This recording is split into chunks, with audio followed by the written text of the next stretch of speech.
I was formally introduced to William Geil in 1991 when I received his book, this book, as a gift. However, fate had it that we had in fact met previously some years before. In 1908, William Geil made his journey along the Great Wall from east to west.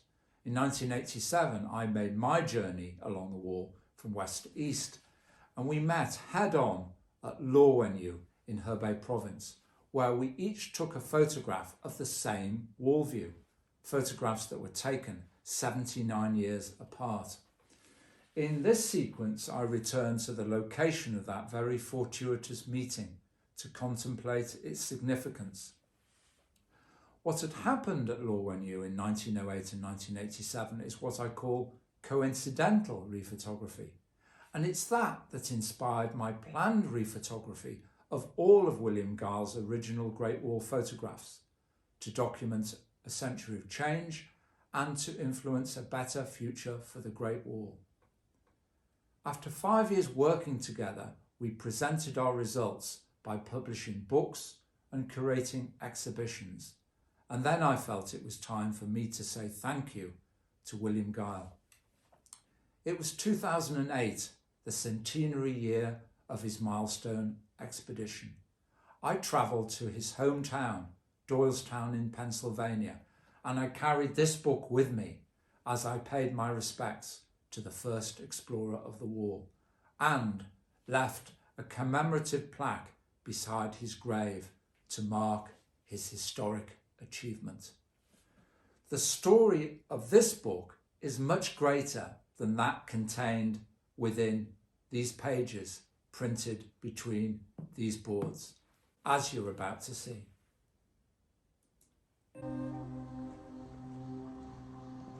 Stretches of Great Wall like this have suffered from summer downpours, frosts, earthquakes and more.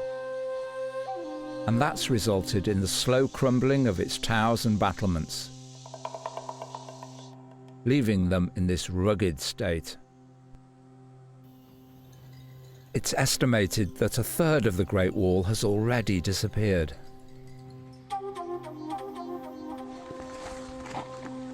In the last century, thanks to the advent of photography, the Great Wall's decay has been well documented.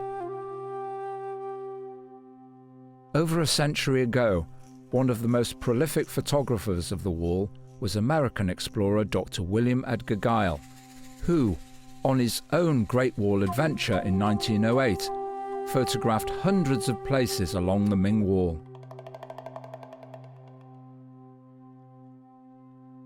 In 1987, I too took many pictures of the wall on my run, completely unaware of my predecessor's own accomplishment.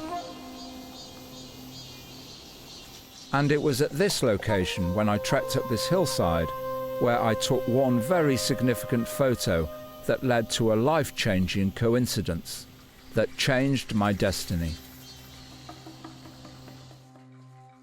I was tired, there was snow on the ground, I was cold, I just wanted to get a photograph in the can. Set the self-timer and stepped back and walked to the camera. I had 12 seconds to take a picture. But the significance of that picture I cannot overemphasize, and it would only show its significance several years later.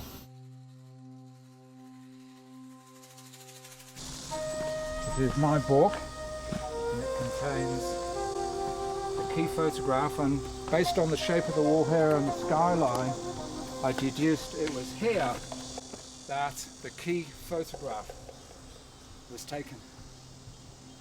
In this exact spot where I took that photo in 1987, another photo was taken 79 years earlier, featuring a lost tower now destroyed, and the explorer photographer Dr. William Edgar Geil, sitting on the wall where I was running. It's incredible how we both chose the exact same nondescript spot along the entire Great Wall. And for me, it's just magical that we met here, and we'd go on to make another journey along the wall together. In 2004, I began a project that built upon Geil's original photographic endeavour. I revisited the locations of William Geil's photographs and retook them. in an attempt to show what the wall looked like in the past and the present, to show the Chinese people what had been lost and how it had changed in the 20th century, and to influence a better future for the Great Wall. This 5-year photography project, with William Geil's help, inspired the Chinese authorities to give the wall special protected status in 2006. And I actually believe what we achieved together was much greater than we ever achieved alone. I became so passionate about William Geil's work that I traced his grandsons in Pennsylvania, headed off to America in 2008, uncovering Geil's diaries and placing a commemorative plaque on William's grave. Coming to Doylestown. Exactly 100 years after he'd completed his Great Wall journey. And when I returned from Doylestown, I felt I should record the story of this book's journey within it. So I wrote this.